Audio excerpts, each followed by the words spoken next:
Hai teman-teman, di kesempatan kali ini aku mau bahas lagi tentang template Scholarship Tracker. Jadi template ini sangat berguna sekali bagi teman-teman yang sedang atau ingin mencari beasiswa.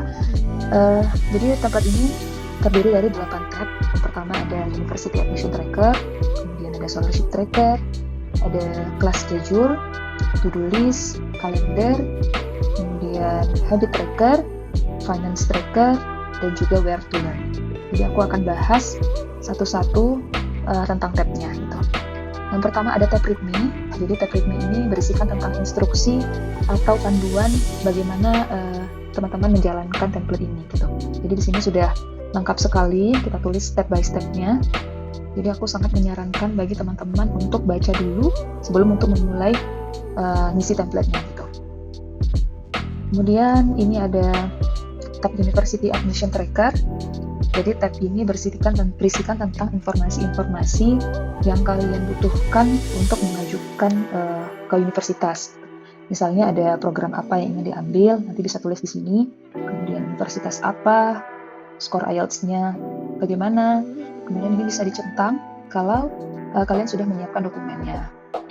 Di sini juga ada batas terakhir untuk mengajukan ke universitas, kemudian biayanya berapa, statusnya bagaimana, apakah ada review, apakah sudah diterima, ini bisa teman-teman masukkan di sini.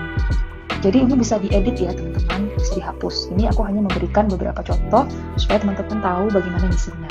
Jadi ini misalnya bisa dihapus. Gini. Ya. Untuk yang kedua ada Scholarship Tracker. Jadi Scholarship Tracker ini adalah untuk kita mengajukan beasiswanya. Jadi yang membedakan kalau yang University Admission itu untuk kita mengajukan ke universitas, kalau scholarship ini untuk mengajukan beasiswanya gitu. Kemudian pada dasarnya ini sama persyaratannya, yang menjadi pembeda adalah ada LOA dan juga Proof of Work. LOA ini adalah surat resmi dari perguruan tinggi yang menyatakan bahwa kita telah diterima di universitas tersebut. Kemudian kalau Proof of Work ini surat izin dari tempat kita bekerja sebelumnya. Kalau yang lainnya sih sama, seperti ada admission deadline juga, kemudian ada status juga. Kemudian ini ada class schedule. Class schedule ini adalah berisi tentang jadwal belajar kamu. Misalnya nih aku masukin beberapa contoh jadwal belajar aku ketika belajar IELTS gitu. Misalnya ada reading, waktu mulai belajarnya jam berapa, kemudian di tanggal berapa. Nah, kalian bisa masukkan semuanya di sini. Mau belajar apapun boleh ya, ini kan bisa diedit gitu, bisa dihapus satu persatu. Jadi terserah teman-teman mau tulis apa di sini. Nah, jika teman-teman sudah tulis di sini, maka akan langsung otomatis muncul di bagian ini. Nah, jadi di bagian weekly schedule ini akan otomatis muncul jadwal teman-teman gitu. Jadi lebih mudah lihatnya. Misalnya nih di hari Selasa, ternyata aku punya jadwal untuk belajar reading gitu, di jam segini. Kemudian misalnya di hari Rabu ternyata aku punya jadwal belajar listening misalnya. Nah, jadi teman-teman bisa dengan mudah untuk melihat jadwalnya di sini. Kemudian tab selanjutnya yaitu tab to-do list. Tab to-do list ini adalah daftar tugas atau kegiatan yang ingin kamu lakukan di dalam 1 bulan. Jadi bisa teman-teman masukkan di sini tugas atau kegiatan apa yang ingin dilakukan. Misalnya nih aku mau kasih contoh, misalnya find partner for speaking misalnya.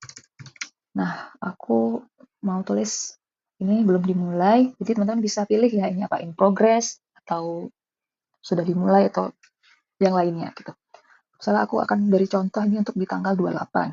Kemudian ini tingkat prioritasnya, apakah tugas ini tuh penting sekali ataukah sedang-sedang saja gitu. Jadi bisa masukkan di sini.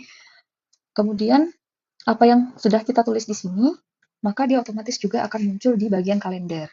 Jadi aku tadi menuliskan partner for speaking ini di tanggal 28, maka akan otomatis muncul di tanggal 28 ini. Nah, seperti ini. Jadi di sini bentuknya seperti kalender, tapi sudah berisikan tentang tugas atau kegiatan apa yang ingin kalian lakukan. Jadi lebih mudah untuk dilihat. Kemudian juga kalau teman-teman sudah menyelesaikan tugasnya, bisa dicentang seperti ini. Nah, maka otomatis akan tercoret. Oke, ini di tab kalender tadi. Kemudian yang selanjutnya ada habit tracker. Ini habit tracker ini adalah fitur yang bisa kamu gunakan untuk membangun habit baik kamu selama proses persiapan beasiswa. Jadi di sini kamu bisa menuliskan habit apa aja sih yang ingin kamu terapin. Misalnya di bulan Oktober, aku ganti bulannya. Misalnya di bulan Oktober pengennya tingkatin IELTS reading, gitu. Boleh. Teman-teman bisa edit juga nanti di sini bisa dihapus. Kemudian nanti goals-nya ini, misalnya di dalam 1 bulan itu teman-teman pengennya IELTS reading-nya itu sebanyak 20 kali. Nah, bisa juga tulis di sini. Atau misalnya pengennya setiap hari ada IELTS reading, bisa juga. Misalnya 30 kali gitu. Jadi, nanti di sini bisa dicentang. Misalnya tanggal 1 udah IELTS reading belum ya? Kalau sudah, bisa dicentang seperti ini. Bisa dicentang, dan seterusnya. Kemudian ini juga akan ada progresnya di sini. Jadi yang komplitnya sudah berapa, kemudian sisanya juga berapa, nanti di sini langsung kelihatan gitu. Jadi kan misalnya contohnya tadi teman-teman IELTS reading-nya kan goals-nya 30. Ternyata yang baru dikerjakan hanya 20, jadi 10 lagi belum dikerjakan misalnya. Nanti langsung kelihatan di sini. Di sini juga ada top 10 daily habits-nya juga ketahuan di sini. Kemudian ini ada finance tracker. Finance tracker ini fungsinya untuk nge-track pengeluaran teman-teman yang dihabiskan selama proses pengajuan beasiswa dan universitas. Jadi misalnya aku mulai dengan tulis budgetnya ya. Misalnya ini IELTS test. Misalnya budget untuk IELTS test 3.500.000 misalnya. Nanti bisa tulis di sini. Kemudian mock up-nya misalnya 2 juta. Kemudian daftar ke universitas misalnya 3 juta. Nah, bisa tulis di sini dulu budgetnya. Atau aku boleh kasih contoh misalnya ini aku kasih latihan IELTS saja lah ya. Latihan IELTS.